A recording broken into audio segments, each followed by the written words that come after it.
Faly miravantsika rehetra ny ambassadeur ny Yahosoa Elia. Manome voninahitra manokana ny Dada Maria Ava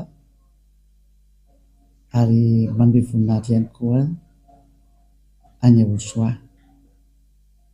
Tonga indray tsika eo amin'ny fampianarana vaovao.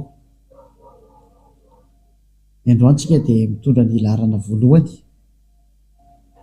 ny amin'izao andihana fampianarana izay ho aroso indray orinasa izao tontolo izao. Ny rary soantsika etra samy hotahina soa sady eo am-pandrenesana izao fampianarana izao, ary dia miantso antsika rehetra andao hiaraka anaraka ny teny, anaraka ny fampianarana. Ny lohateny moa dia hoe Iavà no ny tenandry anaran'ilay Andriamanitra Abrahama, ary ny ankoatran'izay zany dia tsy izy ny dikan'izay, izay no porofontsika eto indray. Dia matoa koa fa samy falidontsika ato an-tokantrano ato hiaraka sy hiaina hijery ny fampianarana ny mamarina ny anarany hoe Dada Iavà, Iavà. Voalohany indrindra aloha izany Andriamanitra Abrahama zany, izany Andriamanitra Abrahama zany dia Hebreo, ary izy no niteraka any Ismaël sy Isaka, ary avy eo nefany Andriamanitra io na Elohe eo amin'ny Israelianina, izay ny dikany Andriamanitra zany Elohe amin'ny Israelianina, dia nanao fanambarana fa any amin'ny taranaka makany amin'ny Isaka no ahafantarana anazy, any izy no mandeha. Ka mbola tsy hiditra eo aloha tsika, fa aleo tsika aloha hijery an'ilay hoe iza ilay anarany, dia izay tsika vao hijery hoe iza daholo no mahalala anazy taorianan'izay izy nahafantatra azy izay. Dia hitantsika fa ny farana tany amin'ny Moshe io fahalalana anazy io. Moshe na hoe Moizy ozy ny sasany, na hoe Moses ozy ny sasany, na hoe Mosa ozy ny Silamo, dia hiaraka ho jerevantsika daholo ary ny teny nambaran'io Abrahama io sy Moshe mikasika amin'ny anarany. Mialoha izany aloha zany dia hijery datitsika hoe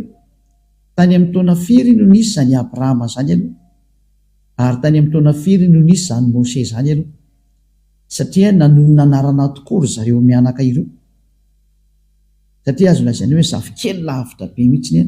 zany Moshe zany, zany hoe mety taranaka any amin'ny fahadimy any ho any angamba io Moshe io. Raha ataontsika hoe maka taona hoe eo amin'ny 100 taona eo zany sala taona tamin'izany dia maty, dia any amin'ny taranaka fahadimy misy an'izany ary Moshe zany taorian'ny Abrahama. Ka ho jerevantsika aloha zany ndaontsika naraka kely tantara hoe tamin'ny taona firy nisian'izany i Abrahama sy Moshe zany, satria izy no niaraka tamin'io Andriamanitra io voalohany ary nanonona ny anaran'io Andriamanitra io mihitsy zareo. Dia aloha jerevantsika hoe tany amin'ny taona firy nisy azy, ary ao anatin'ny boky inona no misy amin'izareo. Dia ho jerevantsika hoe ny boky misy azy aloha mazava ho azy fa boky ny Israelianina zay, ary io dia efa tany amin'ny taona moins 2000 tany ho any, raha ny exactitude dia eo amin'ny hoe eo moins 1800 eo angambany izy io. Andao no jerevantsika kely araka ny manampahaizana moa fa samy mahafantatra ny tantara araka ny sary misy hoe tamin'ny taona firy ny existe zany ataontsika Abrahama zany. Hoe jerevantsika kely somary jery kely tsika aloha hoe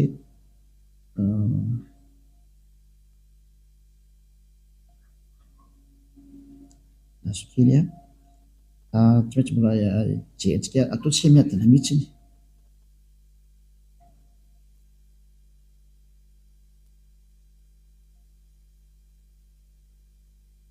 dia manaraka tsika ataoko miadana be mihitsy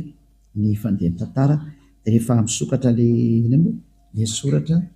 ka mialohan'izay aloha zany dia efa tantara amintsika hoe i Abrahama io no niona tamin'io Andriamanitra io voalohany. Efa meko moa ny dady araka ny teneko nareo hoe tany amin'ny taona moins 1800 nisy anazy io. Zay ho jerevako kely vetivetika io. Fa aloha rahantsika maso kely aloha izay sary izay hoe tany hoany nisy an'izay tany amin'ny taona moins 2000 ary Mose kosa dia tany hoany amin'ny taona moins 1500 manodidina tany zany. Zany hoe fa ela moa ny tantara fa hoe mavoaka antsika eto ihany hoe tany amin'ny taona firy no tena nisy anazy io. Ary io Abrahama io no nanonona n'io Andriamanitra io voalohany. Ka izy moa zany amin'ny maha-Hebreo anazy, amin'ny maha-Jiosy anazy, amin'ny maha-Israeliana anazy satria izy no niteraka an'ireto Israeliana reto dia ao amin'ireo Israeliana reo zany hitantsika ny boky. Zay zany izy andaraka kely an'le tantara tsika dia tsy maintsy alefantsika araka ny tokony izy dia hitanareo tsara hoe tena voaporofo mihitsy fa zany Abrahama zany dia tany aloha be tany dia Mose koa tany aloha be tany ary izy mianakareo niara-ny antson'io Andriamanitra io dia hojerevantsika izy le nantsony dia hitanareo tsara fa le nantsony izy mianaka irio dia le hoe Yahva. Ary tao amin'ny andro Mose moa dia tena lasa hoe Yahva zay zany hoe tena mipetraka tsara mihitsy zany le anarana hoe io Yahva io no raha ny Andriamanitra Abrahama io le tsy tia fahotana ary tsy tia mpanao ratsy. Izay le voalazany amin'ny Isia 7:1-2 Isia 7:1-2 hoe indro ny tanany avatsy fa mavonjy ary ny sofiny tsy ladalovana fa mary. Isia moa zany dia manana n'Andriamanitra ny Andriamanitra Abrahama ihany ny Andriamanitra Isia satria mpaminany Israelianina daholo reo. Zany hoe tia resantsika zany dia zareo Israelianina satria Abrahama dia razamben'ny Israelianina ary reo Israelianina reo no tena niaraka taminy. Jerevantsika daholo izy zay no mahatonga ny hoe ao amin'ny bokin'ny Israelianina no hitanao tantaran'io Abrahama io fa tsy any amin'ny boky hafa mihitsy fa ao amin'ny bokin'ny Israelianina. Samy maniry tia hita daholo sy tia hainy daholo tsika rehetra zao dia aloha jerevantsika hoe iza ny tena anaran'io Andriamanitra Abrahama io dia ho porofontsika mihitsy ny izy hoe tena io Yahva io mihitsy ny ve. Izay no porofontsika aloha zany amin'ny androany dia tsy misy mahafantatra an'io Andriamanitra io fa tsy Abrahama dia Mose. I Mose moa zany nantsony hoe Moïse na hoe Moses ozy ny sasany na hoe Mosa ozy ny silamo dia izy ihany koa nanonona n'izay anarana zay hoe Yahva zay. Aloha jerevantsika daholo zany zay ka nidirantsika ho Mose dia tsy maintsy hijery ny taranaki Abrahama tsika hoe nakaiza ny tenin'io Andriamanitra Abrahama io. Niala avy amin'ny Abrahama izy dia nakaiza dia hitanao fa niala avy amin'ny Abrahama izy dia nakao amin'ny Isaka araka ny teneniny ary ny mahafantatra n'izany tantara ny teneniny zany dia mbola zareo Israelianina ihany satria i Mose daholo no nanoratra n'io tantara rehetrarehetra nataon'i Abrahama io. Mose zafikeliny zany dia izy nanoratra anazy zany dia tonga teo amin'izay fahafantarana ny anarana zay hoe Yahva dia manome ny fanaporofona amin'izay moa zany tsika eto fa dia hojerevantsika kely eo amin'ny raha manana larosy ianao zany hoe ny larosy zany karazana encyclopédie anankiray izay misy mitenin'ireo mpikaroka eny na tsy mikaroka raha moa dia efa mahafantatra hoe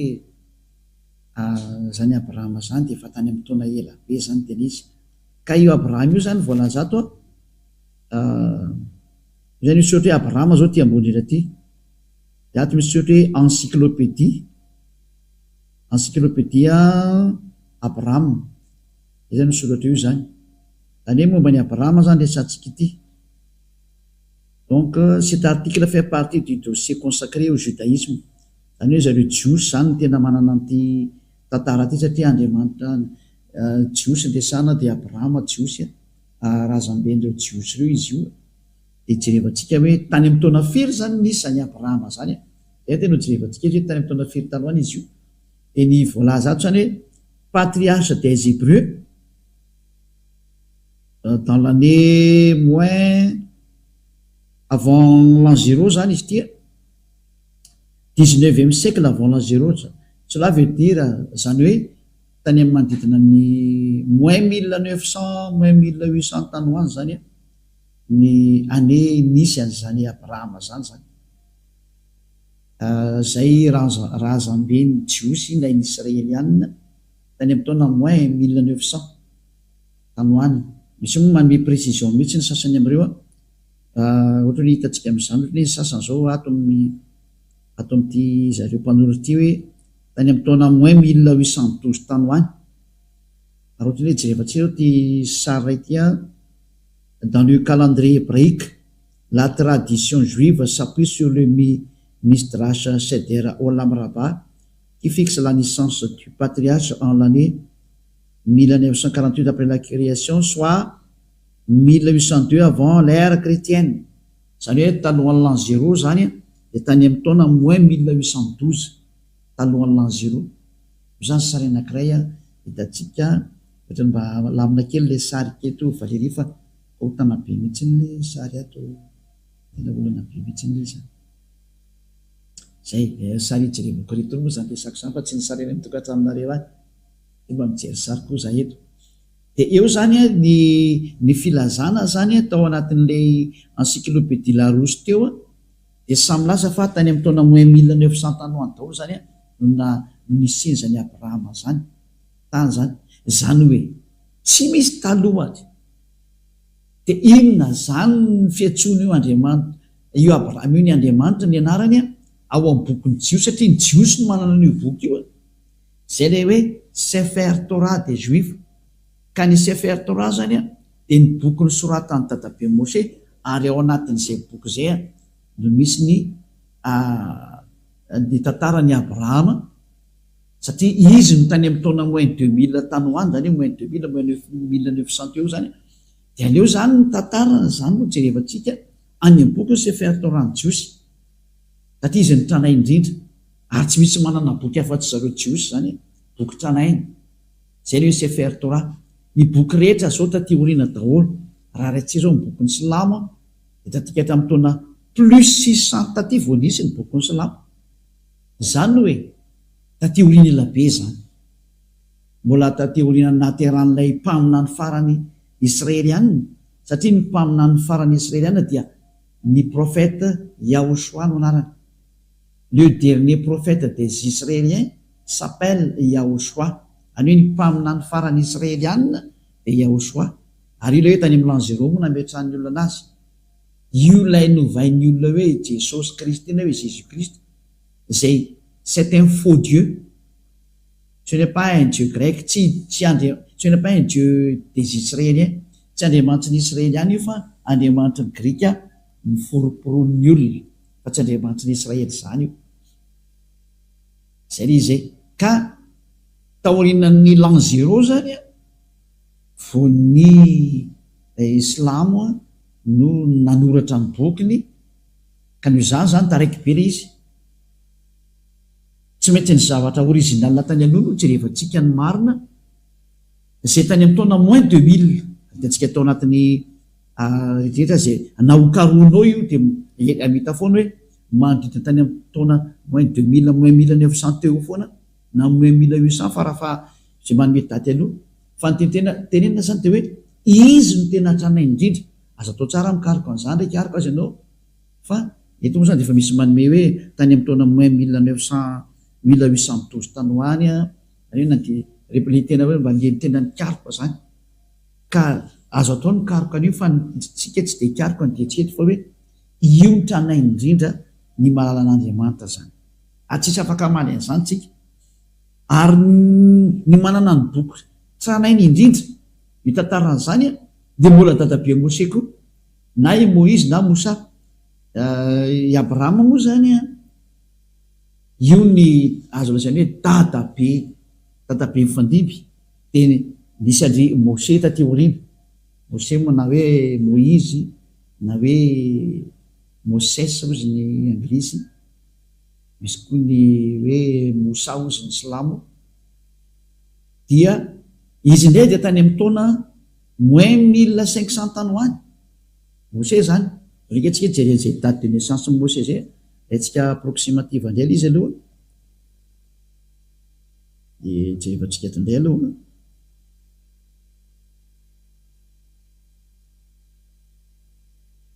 izy moa ny atao anatin'ny baiboly ato ny anarany de tsy maintsy ataontsika zay fa de anarany hoe Mose anarana Jiosy zay eto ndray tsika zao mahita hoe vonovoka mihitsy tsy de zao mihitsy ny teny ato hoe par conséquent Moïse qui selon la Torah io le vao nesantsika teo Torah io a vécu 120 ans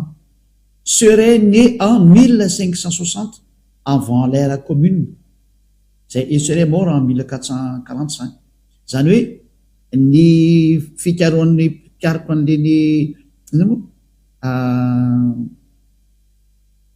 le pikaroka an'le ina moa zany le pikaroka an'le datidata iny de nametraka hoe Moïse de tany amin'ny taona moins 1500 tany hoany no nampisy amin'ny Moïse zany hitatsika io izy io zany hoe mbola tsisy talohany koa izy zany tsika rehetrarehetra reto hoe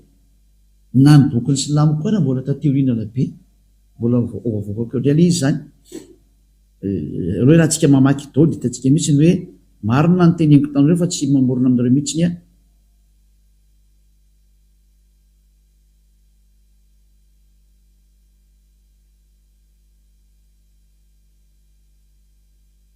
i databe Moïse indray zany a de araka ny volateo tany amin'ny taona moins 1500 tany alohan'ny l'an 0 zany dikan'izay ny tena nisiny atsika jery toerakafa indray aloha mbola tsy hidirantsika ty aloha fa jery toerakafa atsika aloha satria ato tsy ny tantara ty anakaiky aty fa hijery anakaiky atsy ty le nivovakitsika teo aloha jery hafa tsika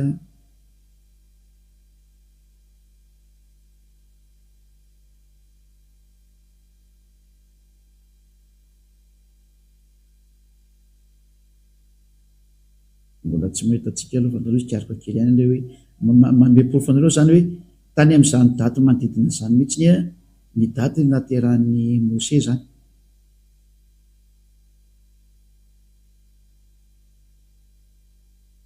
ty zao misy anakaiky koa satria araka ny fikaroana natao aloha afaka mikaroka daoly nareo na nareo koa raha mba afaka mikaroka koa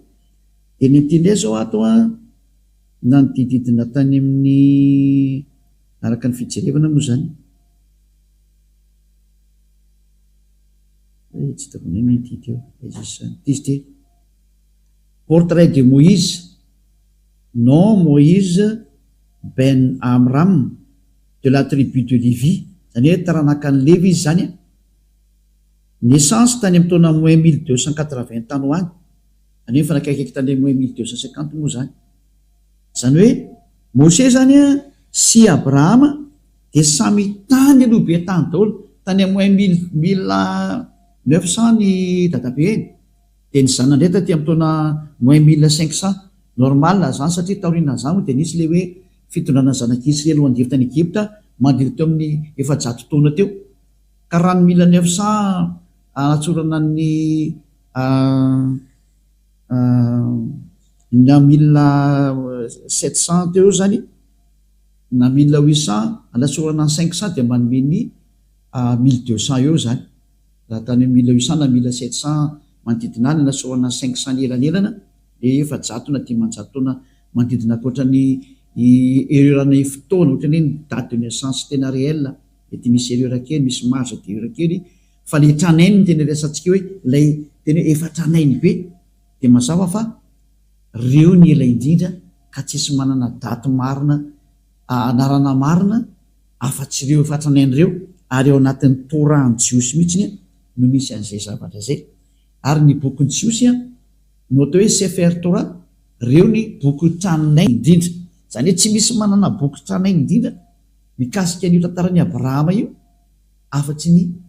boky nosoratan'ny Abrahama sy ny boky nosoratan'ny Mose zava ny anjareo moa zany lova nitsofina de fa Mose ny tena nanoratra ny rehetra am'izay de hitantsika am'izay fa reo ny tranainy indrindra raha ijea ndraytsika ny bokyny Silamo zany na musulmane de hitantsika fa taty amin'ny taona plus 600 vao nisy zay boky zay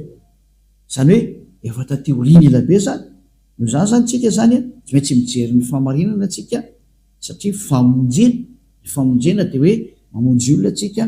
aiza ny fomba hamonjena olona dia miteny marina dikan'izay je sady tsy mamorona mihitsy ny afa midoky foana no resatsika hoe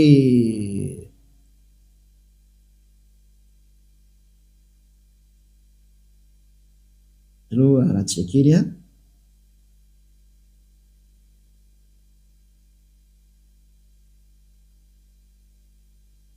eto zany amokany hoe tamin'ny taona fendray nivoan'ny bokyny Silamo any jerevantsika eto zany etrany dia avoakatsika ery zany ny filazana indray aty tsisy afaka hiteny tsy marina kosa ny teny zao ty ny boky ary dia milaza n'izany ny sary rehetra koa ny teny an'izay. Il est composé des révélations faites par Dieu au prophète Mahomet par l'intermédiaire de l'archange Gabriel entre plus 612 et 632. Il est l'acte constitutif de l'islam et sa référence absolue. Voilà. Zany eto zany tsika dia mahita mihitsiny hoe ny bokyny Silamo kosa zany zay noentin'ny prophète Mahomet ozy ny ao amin'ny fivavahana Silamo dia manodidina tany amin'ny entre 612 et 632 tany hoany. Zany ny taona nanamboarana azy zany zay aty za teny hoe année de création du Coran zany nataoko titria dia afaka manoratra an'izay daholo nareo dia io ny dady avoaka an'izany zay dia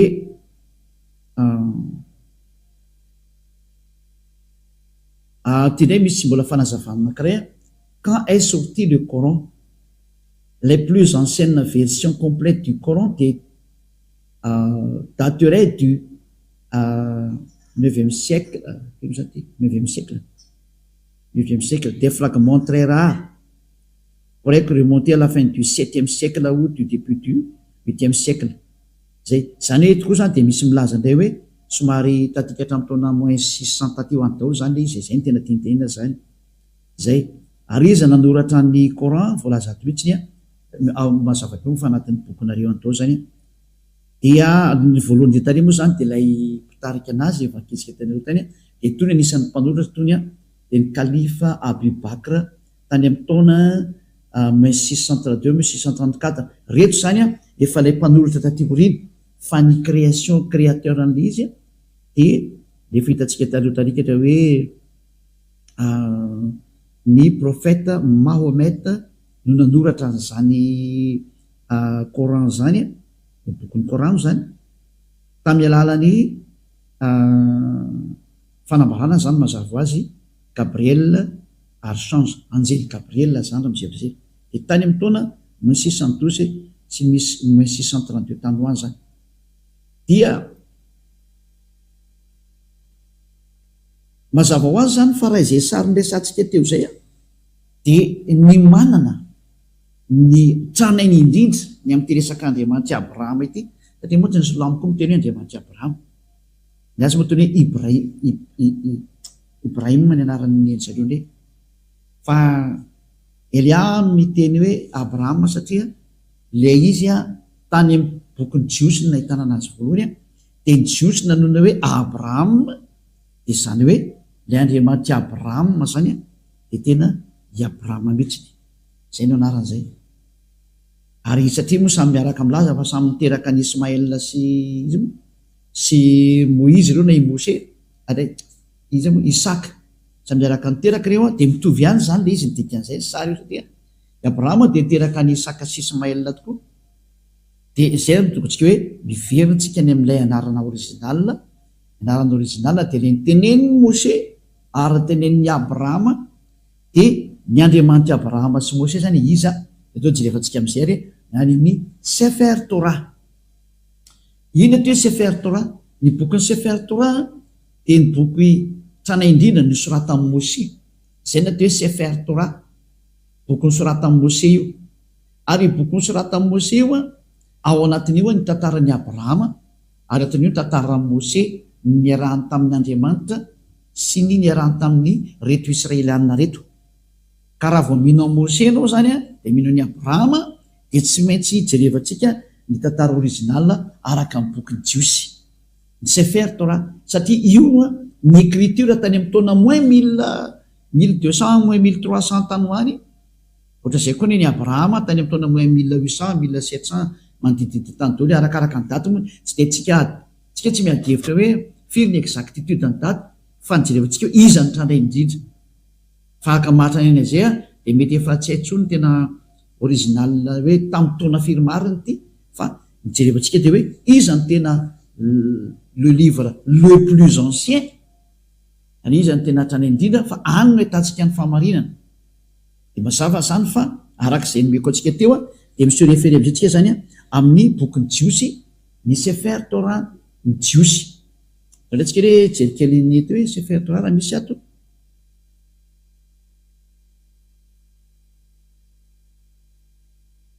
zany hoe manometsika ana foana zany hoe zao ny fomba fijery ny fahamarinana dia afaka mijinenao koa reha afaka mijery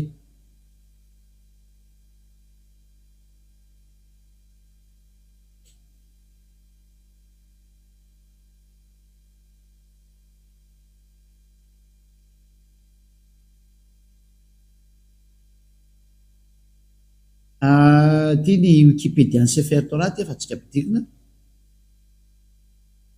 le Sefer Torah en hébreu livre de Torah ou plus exactement rouleau de Torah en pluriel Sifrei Torah est une copie manuscrite de la Torah ou Pentateuch, le livre le plus saint et révéré du judaïsme. Io zany dia milaza mihitsy hoe ny Sefer Torah dia ny bokyny jiosy ilay tena tany aloha tranainy indrindra zany zay ny tena tenena am'izay sary zay zany araka ny voalaza ato zany dia ao anatin'eo zany moa ny teny nambaran'ny Moshe livre de Moshe na atao hoe Pentateuch zany production d'un Sefer Torah eo ambany indray selon la loi juive un Sefer Torah ou Sifrei Torah est une copie du texte hébreu des 5 livres de Moïse c'est le Pentateuch zany zay ka eto zany lay atao Sefer Torah zany dia lay boky 5 soratan'i Moshe zay le hoe Pentateuch zany zavazany am'izay ohatsika rehetra zany hoe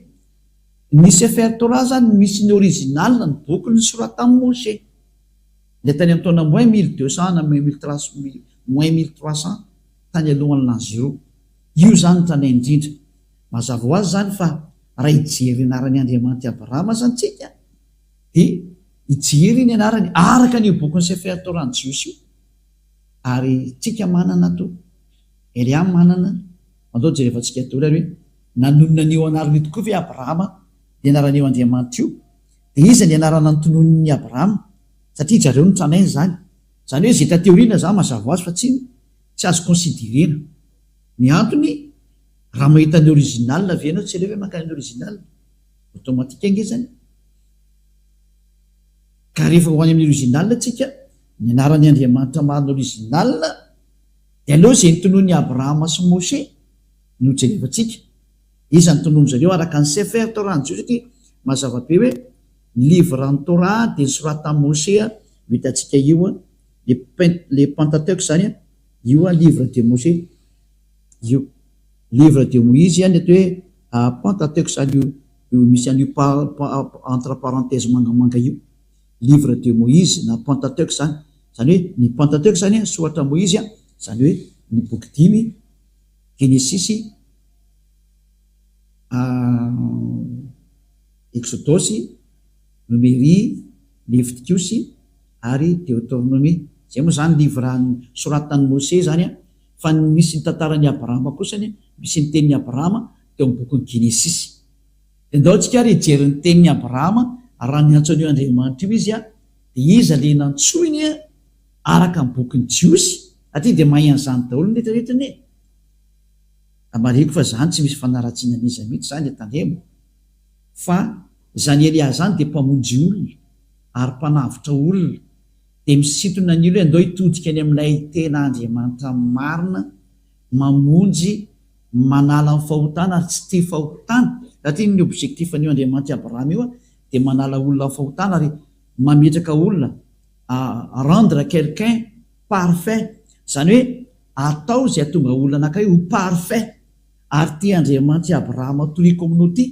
izay anarana hoe Yahva ho jerevantsika, dia lasa parfait ny olona miaraka aminy. Ary tia olona miresaka aminareo ty ny parfait voalohany eto ambonin'ny tany Elia. Raha tsy zavy zahay hiantsonareo hoe andao hiaraka amin'ny Andriamanitra Abrahama izay tena maro io, fa izay miaraka aminy hoe tena lasa parfait rehefa avy eo hoe andao hiaraka aminazy zany. Zay ny anton'izao famonjena zao, satria io Andriamanitra io dia parfait. Raha tsy zavy izy miteny hoe za tsy hiaraka amin'ny mpanota, tsy mila olona non parfait izy zany, tsy mila olona tsy tanteraka izy zany, fa ny ilainy dia olona tsy manota intsony. Ary zao Elia mampianatra anao ny fampianarana zao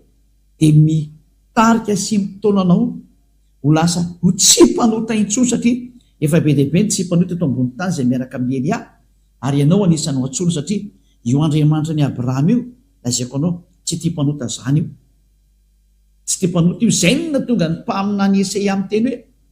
tsy mihaino ny mpanota zany io Andriamanitra io, ary tsy mihaino ny olona tsy tanteraka. Ho resantsika daoly moa zany fa leo dia tsy kelikely aloha dia ho porofoko aminareo amin'izay olombela rehetrarehetra, fa mpanota daholo rehetrarehetra reo. Na misy miteny ary any hoe zay tsy mpanota dia mbola mpandainga koa ianao, fa mpanota daholo nareo. Fa ny ateo tsy mpanota dia miantso ny Andriamanitra Abrahama hoe Yahva io. Dao jerevantsika raha ny tenin'ny Moshe mikasika ny dadabe Abrahama zany, vaketsika aloha amin'ny teny gasy, lasa ilay teny gasy teo aloha amerina kely ikaroka an'izy teo.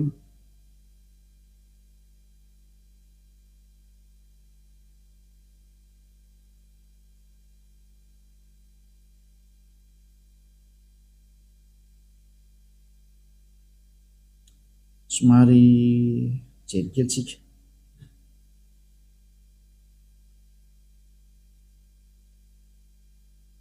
Genesis zao 18 ataoko amin'ny teny gasy, dia avy eo vadiko amin'ny teny Hebreo. Genesis 18 zao ny vakitsika voalohany. Genesis 18. Ary nifindra ny ala teo izy ankany amin'ny tendrombohitra atsinanan'ny Betela,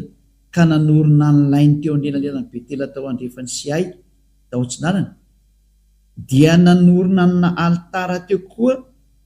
ho an'ny Yahva izy, ka niantso ny anarany Yahva. Tsy izy io fa i Abrahama io resahany teo niantso ny anarany Yahva i Abrahama zany. Ray zay. Genesis 13:4. Genesis 13:4. Dia tao amin'ny tany izay nisy ilay altara nataony tamin'ny voalohany izy, ary dia niantso ny anarany Yahva teo Abrahama. Ny Abrahama zany dia niantso an'ilay Andriamanitra tamin'any hoe Yahva. Dao tsika ry hijery an'io anarany tokoa tsika amin'ny teny jiosy, satria ty zao ohatra ianao teny gasy ange fa sy teny Hebreo. Dao vakitsika ary ny teny jiosy zany, dia vakitsika ny teny Hebreo amin'ny bokiny Sefer Torah jiosy. Amaky an'ity zany tsika zao.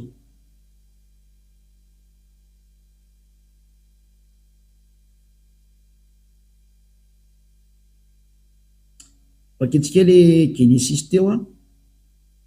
Genesis 13:4. 13:4 angamba izy teo. 13:4. Ty zao anakaiky fotsiny dia efa ampy antsika zany ty zao. Eto tsika le hitan'ny anarana hoe Yahva. Voilà. Eto zany ny teny Hebreo le rangitra koa dia hito le Yahva zao hito. Izy aleo alaiko sary dia hitanareo. Alaiko sary le izy. Opiako sary kely dia avy teo dia transferiko aminareo amin'ny eto ihany, fa tsy mandeha lavitra koa fa eto ihany. Hitanareo amin'izay le izy. Ty zao lay inona moa? Lay Yahva zao ty. Io. Lay matotsika menamena. Io. Ty zao le Yahva ty, io zao lay anaran'ny Andriamanitra ny Abrahama io Yod Ea Evava Ehe. Io zany le anarana io. ataontsika maitsomaitso eto ambany eto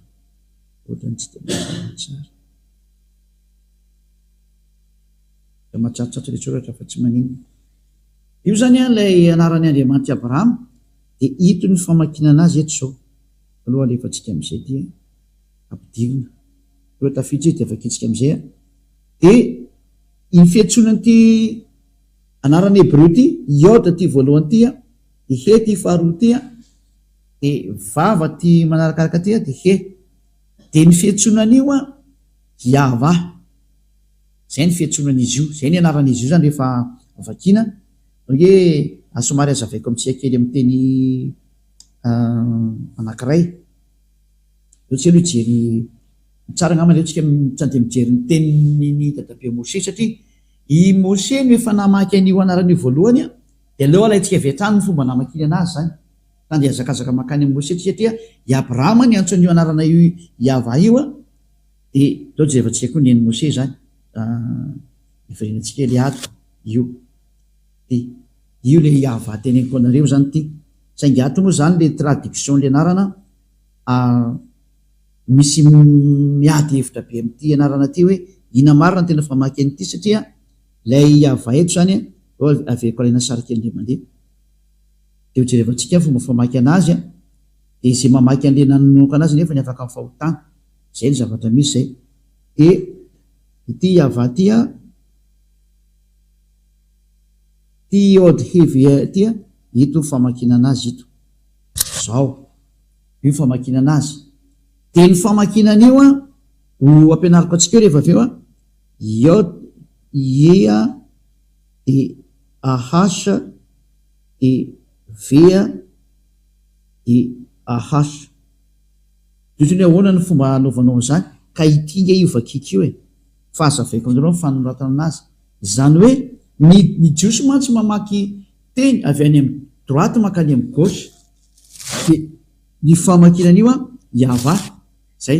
ho ampianariko anareo mihitsy aveo aloha jerevantsika fotsiny le sary zany hoe ty zany rehefa tena vakina am'izay ny fomba famakitsika normal de hoe Yahva io zany hoe nitako ato kosa ne ohatrany hoe W de ato amin'ty anelanelany ty tsy misy ato zany io teneniko aiza ny ato ary ahoany ty fantena mipetraka dolo io anakireo ahoany reo teny reo satria raha amin'io teny Yahva io a de tsy hita io zavatra io de osiko mantsana hoe andao ho jerevantsika dolo ny dikany ary aloha ampidiritsika nde mandeha zany iny a de tafiditsany iny aloha de ndao atsika rijery dikan'ireny ndao tsika aloha iverina makany amin'ny Mose indray de izay tsika vo iverina etotsika makato amin'ty teny dadabe Abrahama ty ho any Mose tsika aloha de rehefa hitatsika ny tenin'ny Mose a de voavakitsika am'izay io ahoana famakina n'lay narana Yahva teo zany a dao vakitsika indray ny bokin'ny Mose zany zay zany misy anazy indray a ary ikatra ny bokin'ny Exodus ny dikan'le Genesis aloha amin'ny teny Hebreo a dia Bereshit ny anaran'ny Genesis amin'ny teny Hebreo de ndao tsika ary ijery am'izay le Genesis a firy misy teo bokin'ny Mose ao amin'ny Exode bokin'ny Exode moa de Shemot amin'ny teny Hebreo io izy io a Shemot amin'ny teny Hebreo de ty Shemot ty zany amin'ny teny Hebreo a Exodus amin'ny teny hafa firenena amin'ny anglais Exode amin'ny teny frantsay de vakitsika indray ny Exodus 15 fa ato i Mose no nanona ny anaran'ny Andriamanitra zany Exodus 15:2 de hitatsika le forme le Iôda sy teo a fa sady mampianatra anareo a zany eto a ny fomba famakina le teny Hebreo no mamantatra hoe iza marina ny tena anaran'ilay Andriamanitra Abrahama ny fiantsonina n'ilay anarana de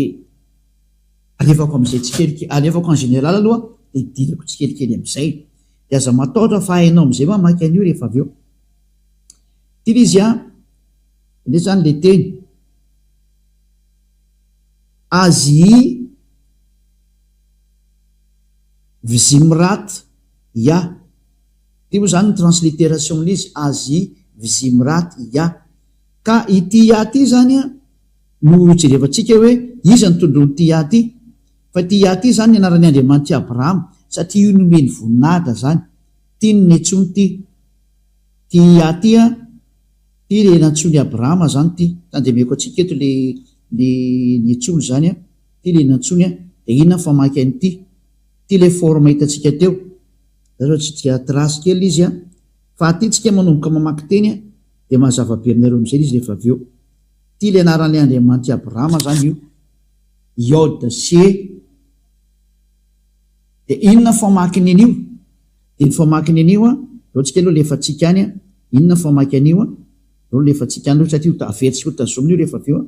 de averitsika le mandeha inona famaky an'ity a de mamaly an'izay indray a ny famaky an'ity teny ty a de itikatra ty ny famaky anazy ty ty io donc alaiko sary indray aloha hoe de averiko aminareo alevako tsikelikely ho de am'izay nareo maraka tsara ity ny famaky anazy a ny famaky an'io a de ity io ary tsy hovaina zany ny dikan'izay raha vao mahita le forme Yod C santsika de ny famaky anazy zay de alefatsika any iny zany a de ho ampianariko anareo zao ny dikan'iny ataoko amin'ny tableau nakaiky satria efa ampianariko any nareo de mampianatra andreo za nahitatsika n'ity forme ity de zay vao maky an'le teny anglais rehefa avy eo a satria mamaky an'le teny anglais tsika rehefa avy eo hoe ty ny anarany ty zany a misy Yod de he a de vava de he osany ahoana ny afantarako an'io anarany io ka amaky an'izay tsika avy eo tena anarany izy io de nahita nefa antsika ity forme ity forme ty hitatsika teo ty forme ty hitatsika ty forme ty fa ity forme ty a de vakina hoe zay hitatsika teo zao vakina hoe ty forme ty zany le vao nyvakitsika teo zay satria tsika nahita ty forme ty hoe Yod de he de ny vakina hoe io noho izany ny famakina an'ity voalohany ty zany dikan'izay a eo avakitsika ity voalohany ty hoe Yod C ty de ty zany vakina hoe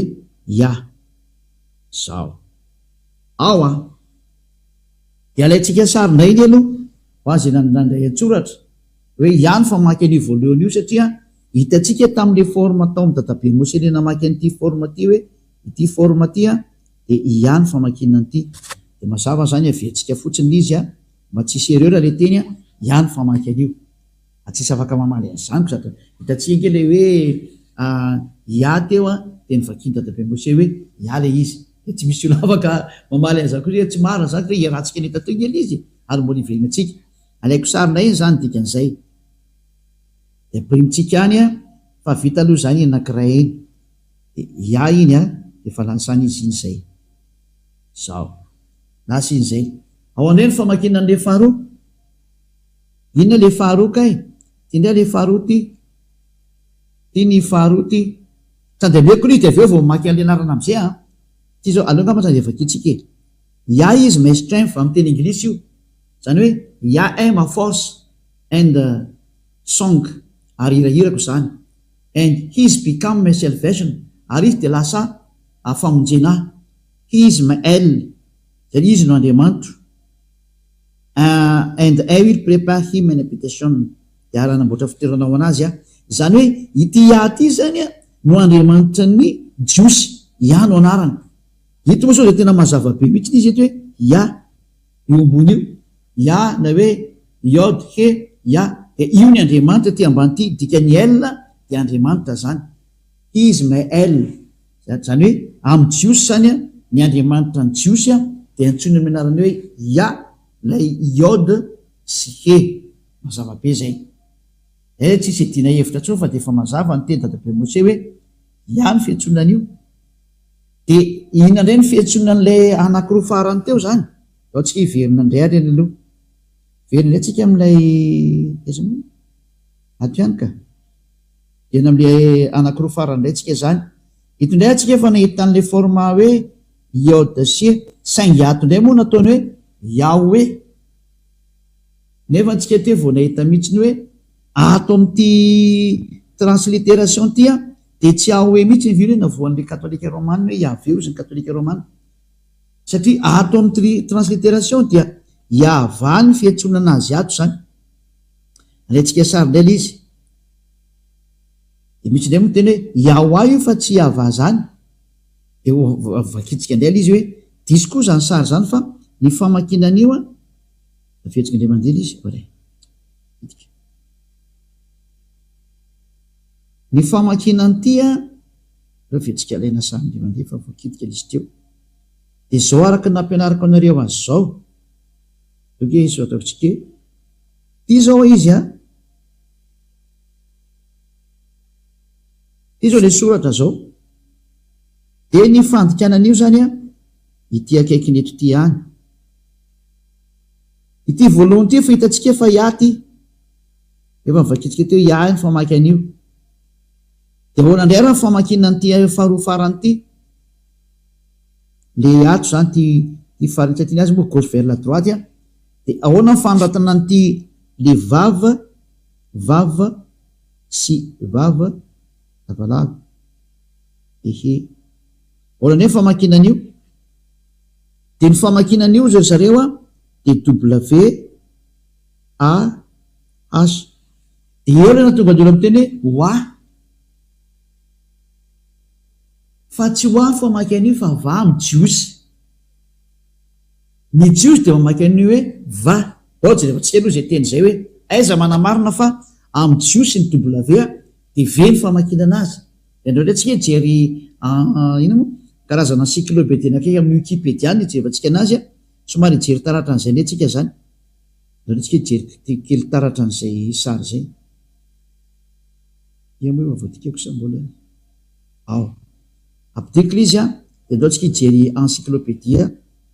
mitataranaizay ino moa hoe vava ny fiantsonan'izy io a somary jery kely fikaroana aloha amin'ny teny jiosy le izy a hoe ahoana ny famakinan'ny W eo amin'ny jiosy teny jiosy tena nanao fanitsinany teniny fa ny famakinany ino moa ny W amin'ny jiosy a de tena vava na hoe ve ny famakinana azy ho jerevantsika ato la izy a fahitako la izy zany azo nareo ampidirina am'izay ity a dia Wikipédia na te Wikipédia moa zany de ny mpikaroka maneran-tany manam-paiza maneran-tany zay mpanao ny fikarona mombany amin'ny teny amin'ny chiffre amin'ny lettre hoe ahoana fomba famakinany W izy zareo a de ny famakinany W izy zareo a ty tany amin'ny taona moins 200 tany a ary zareo Soferim Jiosy no noratra an'ity Sofer Jiosy de hoe Sofer de le mpanoratra ny Sefer Torah de raha hoe Sofer amy zareo de reto mpanoratra ireto a no nanao fanambarana tany amin'ny taona moins 200 io hitatsika io tany amin'ny taona moins 200 tanoany talohan'ny l'an 0 taloha zay reto hoe BCE io zany talohan'ny le BCE io zany l'an 0 considéran'io a de talohan'ny l'an 0 zany ny daty a moins 200 de namoaka fanambarana ny jiosy maneran-tany tany amin'ny taona moins 200 tany fa ny famakina ny lettre W amy zareo a de tsy W hoe o fa ve ny famakinan'io any amy zareo any ary tsisy afaka iady amiko izy ny tompony teny de tsy anao hafa firenena kory ny andeha maly an'zareo fa adalàna zany aty izy koa manana ny cultureny ary manana ny civilisation zay hitatsika eto zany lay vava ty zao ny lettre vava teo nresatsika teo hoe vava ny anara izy io amy teny hébreu a de mampiandra le teny hébreu de mamay mamaky teny hébreu tsika tany de mahafantatra hoe marina ny teniny Elia ambassadeur-ny Yahosoa fa tena ve ny fiantsonan'io io zany le vava lettre hébreu izy io atao ambonitsika mahita hoe akitsika Israël description of date followers prononciation of moderne standard Israël hébreu zany hoe ty zany ny fanitsina ny teny hébreu zay ny disoiny olona de nahitsiny zareo zany hoe filazana description zany filazana ny fitenenana mikasika ny prononciation araka ny fanitsina moderne standard ny teny hébreu zay prononciation zany izy ty io mazava-be so ohatra hoe prononciation io raha tsy meteny angitsy anao dia efa nazaveko tany hoe ny fanononana ny teny hebreo araka ny fanononany hebreo anazy standard mihitsy moa ny filazana azy Israel hebreo io lettre hebreo zany izy ty Israeli hebreo any hoe teny hebreo zany izy tya dia nanao fanambarana ny hebreo zany fa tsisy afaka hiady aminazy fa izy manana ny tenino ay ohatra anao zao malagasy manana fomba fitenino eno ka rehefa zareo azy idiranao ny fiteniny mahafantatra ny tokony ataony amin'ny teniny izy ka rehefa izy namoketiny fa makinay io dia tsy idiranao lalina zay fanazy zay ary zay olona nanaraka an'izany tsy pitenenany zareo zany ka nandeha mahitsy tahaka ny Eliatra dia miteny izy zao ny famaky an'io dia tsy manota intsony zay miaraka amin'ny Andriamanitra Abrahama io zay mantsy ny objectif lasa olona tanteraka tsy mety manao ratsy intsony satria mahafantatra le anarana marina rehefa hainao le anarana marina dia tena tsy manota intsony ao aorianan'izay eo le lettre vava dia io le soratra vava hitantsika io dia io le hitantsika fiteneza vava dia fomba fanoratana fanonana io izy ve azy ny vogue zany hoe ve ny famaky izy io zany ato mantsy ny prononciation ato ambony ato zany hoe prononciation approximate western european equivalent zany hoe mitovy amin'ny fiteniny européenne ka ny européenne rehefa mety hoe vogue dia vogue ny fiantsony anazy c'est un lettre V donc io zany ny fiantsony lettre vavy amin'ny teny hebreo araka ny nanonany Abrahama sy Moshe anazy dia V ny fiantsony an'le W iny fa tsy WO ohatra ny nataon'ny sasany fa tena V direct mihitsiny raha izay jery encyclopédie anakaiky indray tsika aloha Wikipédia anankiray satria hitantsika isa fa Wikipédia io eo ambony io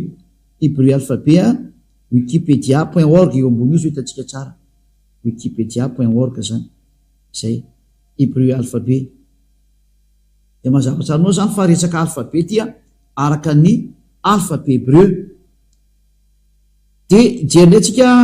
Wikipédia anankiray indray araka an'izay sary zay jerevantsika indray ato ambony ato mbola misy Wikipédia anankiray izy ty koa zany tany amin'ny taonina mbola tany amin'ny -200 ihany koa ty ary izy ty izy dia navoaka an'zareo tao anatin'ny système photo cananéanna phénicianna araméanna ary hébreu zany hoe ity fanononana ny teny hébreu ty zany dia aventsika tsara eto alphabet hébreu lay ty araka ny Wikipédia foana iry ambony hoe wikipedia.org eo amban'le hoe Andriamanitra Abrahama eo wikipedia.org anitantsika eo zany hoe teny jiosy zany izy ty dia l'alphabet hébreu zany tena alphabet consonante zany hoe abjad dia ato ambany eto am'izay tsy zany ijery am'izay hoe tany amin'ny taona -200 talohan'ny l'an 0 indray nisy an'izy io dia hojerevantsika indray ny fanononana tamin'izany fotoana zany dia ahoana ny fanononana ny lettre V dia anao jerevantsika ato indray izy ny fanononana ny lettre V ry zareo dia ity indray le vavy ty io le vava WAW dia ahoana ny fanoratana anazy ny fanononana anazy io V mivaravara be io fanononana anazy V dia ndao hoe jerevantsika ato ambony ato hoe phonème ny phonème zany dia son an'le izy mihitsy ato hoe phonème hoe rehefa miantso an'io nom io anao dia ohatra ny ahoana ny nom io dia hoe V tena V mihitsy V fa tsy hoe O fa V va zay izay le hoe napetrany ato zany ny phonème izy io V mivaravara be io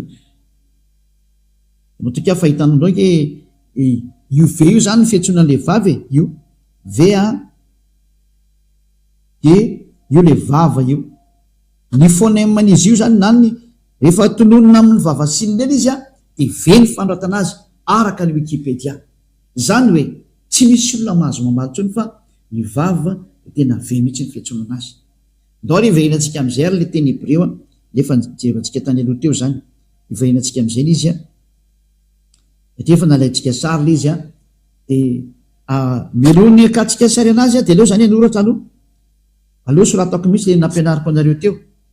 dia fafatsika aloha ty zao dia aventsika afaky soratana amin'izay le izy dahoarany ty zao le voalohany iode de ny famaky an'ity ozy ny jiosy le voalohany ity zany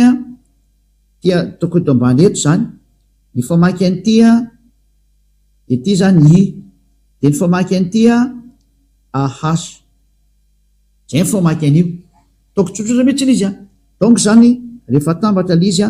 de tena soratantsika amin'ny normal de lasa mivadika hoe ya soratantsika to zany hoe ya zany ny famakinan'io ya zay mazava zay io zany ny dadabe Moshe ny antso an'io de tsy azonao lavina fa rehefa mahita an'io forme io anao zany de ihany fetsiny dadabe Moshe an'io de tindray tsika ary am'le W aloha ratsika sary ty aloha de rehefa tsika any iny de efa afaka mijery an'iny nareo rehefa avy eo de rehefa tsika any iny zany io le iafa tafiditra amoaka sary ndretsika zany lay WAH fa vetsika soratana fona aloha izy efa teo mba ho famarinana amin'ny fampianarana anareo petraka tsy le iode de hea de vava de he ahoana ny fanonana an'ity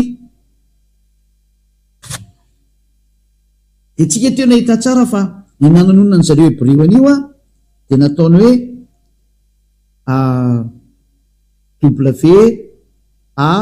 WAH zay ny voasoratra atao anatin'ny transliteration teny de va zany dikan'izay va atambatsika am'izay arany satria ny famaky an'ity ozy ny Hébreo va de apitsika an'ity am'izay eo anoloanany ity nefa ny famakina an'ity ozy zareo Hébreo de atao hoe ya grec AH ya de rehefa atambatsika zany ny ya de ny va de io ny mamoaka hoe izy am'izay no avoakany ataotsika mavomavo ya de voalohany zany le iode c ary va VAH io le yava antononony dadabe Moshe yava zay hitatsika zao le fanomana ny 4 lettres hébreu le 4 lettres hébreu zany hoe anarany hébreu zay miteziny anarany Andriamanitra ny Jiosy Abrahama io Andriamanitra Abrahama satria Abrahama no nanonona an'io anarany hoe yava io de ny fanonana an'le lettre hoe iode he vava he ozy ny Hébreu de yava ny fanonana an'io de tsy misy hafa firenena mahazo manovany zany satria am'ilay resitsika sary ndray ty raha misy maniry ny fampianarana moa de efa resitsika antsoratra iny efa tsika any iny zany verina amizetsika zany am'le tena soratra Hébreu dahoary Exodus chapitre 15 verset 3 Exodus chapitre 15 verset 3 zao ndray moko zany ny fandehan'le teny eto zany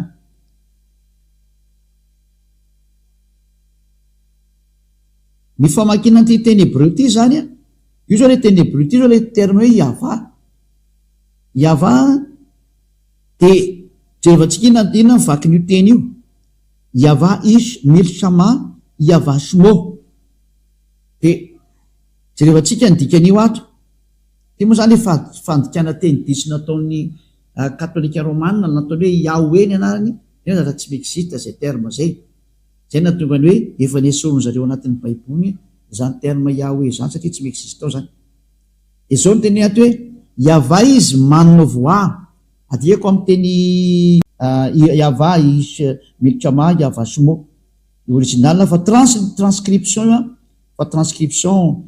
mbola tsy complet de zay natonga anazy ny complété ke zao ny tena fiantsonan'io ary zao ny tena anaran'io amin'ny Jiosy de dikany shmo anarana zay no mahatonga anazy hoe yava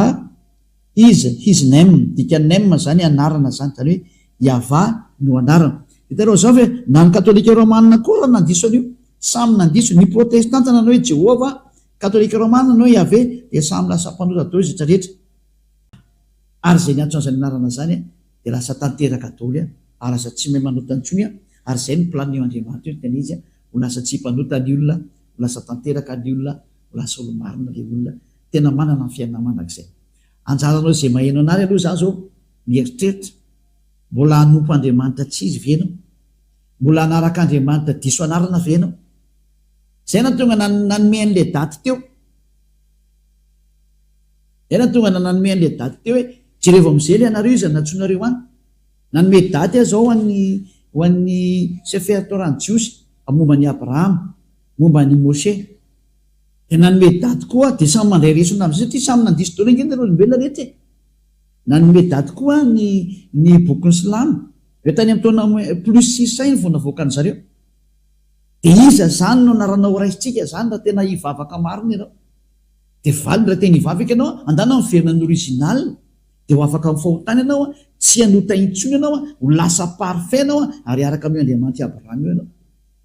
zay zany lesona atsika androany namantatra hoe iza le anaran'ny Andriamanitra Abrahama tena marina fa ny ankoatran'io de tsy izy daholo de mazava azy ny anaran'ny Andriamanitra Abrahama tena marina dia Yahva ary nantsoy ny Isaia io any amin'ny Isaia toko fa misy 24 ngamany izy Isaia 26 mosa 24 tsy tadidiko tsara izy Isaia hoe natsoy ny Isaia mpaminany mihitsy izy io zay zevako raha ato le izy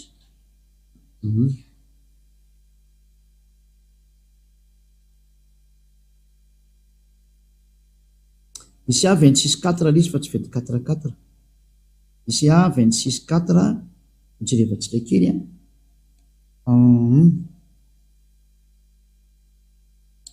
boky Isaia toko fa 9:20 de voateny ato mihitsiny araka ny transliteration sy ny phonème zany mazava azy miaraka amreo Isaia 26:4 ao amin'ny bokyny sefer torany jiosy de vaketsika ety io izy io zany le rangotra koa ny jiosy io io lay soratra jiosy io fa tsika tsy andany antso rehefa misy dikateny to akaiky ito de aleontsika mandika an'le dikateny abitso va iava adeyad kibia iava io izy io fa mitambatra tsara io iava tena mazava be mihitsy io tena ny anarany dada iava zany de hoe iava ary tena miaraka tsara izy io rahantsika mahita be nyvandravanao hoe araisiko soratra hoe tena ny fiantsonana azy de tena atao hoe iava mihitsiny izy rahantsika nahita teo nao ke jevantsika tsara le soratra io tsika hoe ia zao tya de nitoiny ty iava ito le soratra ito kade dasikely fa disitsika no le to alefa am'izay tya any iny mitafiditra any iny de ty le soratra zao tya io tanareo io i zao le ia ty ambony ty ambony ty zao le ia io ampovoany io izy io de midina atao amba satria droite vers la gauche de ty le toy ty iava ty ambany ty io zany le iava fa tena milahatra tsara mihitsy dao alaiko sary de menanareo de hitanareo tsara fa hoe tsy hitanay izy zany de ndao metsika hoe tena fiantsonana azy mihitsy ny hoe iava io zay ty zao le ia ty io le ia de ty nitoy rehefa aveo io nitoy iava zay de hitanareo tsara fa tena anarana fiantsonana azy mihitsy le hoe iava ka zay ny anaran'le Andriamanitra Abrahama iaiavanao anarany de matoika zany fa voaraintsika am'izay le hoe ny anaran'ny Andriamanitra Abrahama zay tonoiny dadabe Mose ary meny Elia teto am'izay ny fanazavana le anarana jiosy zay tena mahatonga olona parfait ary non pécheur non sineur ame tsy manota intsony de zany anarana zany no antsoina hoe iava Andriamanitra Abrahama io zany rehefa tsy niantso an'izay anao de diso io Andriamanitra anao io niantso Andriamanitra tsy izy ianao ary voafitaka ny teny izy de ifitiavana moa ny Elia miantso atsika sady misitona atsika iaino hoe jerevo Andriamanitra Abrahama io fa io le tena mpamonjy io de ho jerevantsika am'izay hoe rehefa niantso an'io ary dadabe Abrahama sy dadabe Mose tany amy taona 1000 tany hoany mahery tany tsisy talohany ny bokyny Islamo zao tateoriana plus 600 taty taoriny elabe zany tena taoriny elabe fa ny bokyny jiosy sefer torah kosany tany amy taona -1500 -1800 tany hoany zay zany ny tranany indrindra ka raha izemitra reny indrindra aseoko anao zany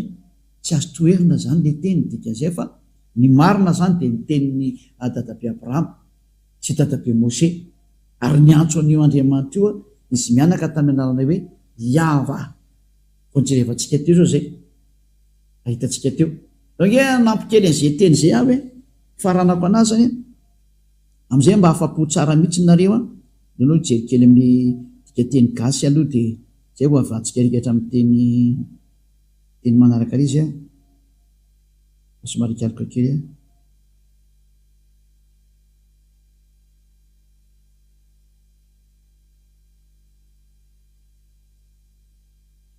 atao amin'ny aiza moa zany Genesis 21-23 donc tsika jery an'izay Genesis 21-23 zay Genesis 21-23 na hoe Bereshit moa zany filaza azy atao amin'ny Genesis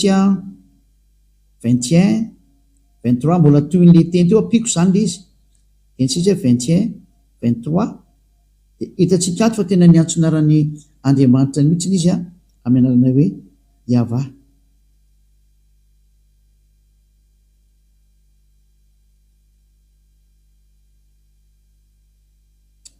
izany izy teo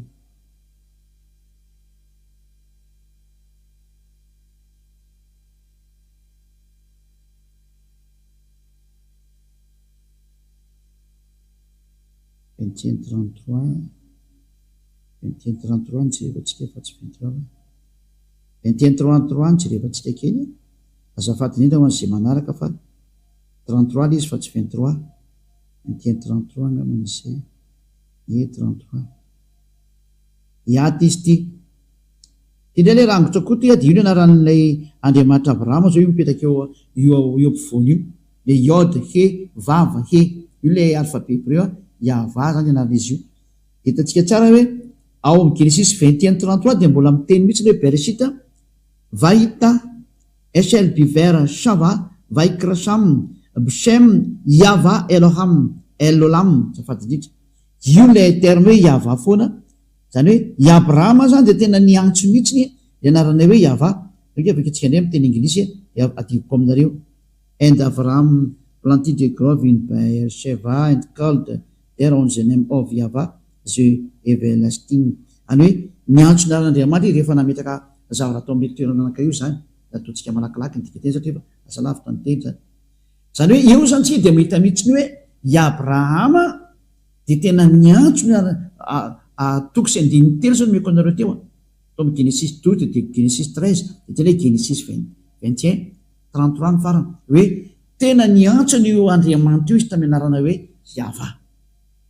ny Andriamanitra Abrahama zany zay tany amin'ny taona moins 1900 sy Mose tany taona moins 1200 1300 tanoany de tsy izy anaran'ny Andriamanitra ny fa Yahva rehefa tsy izay zany de tena diso ianao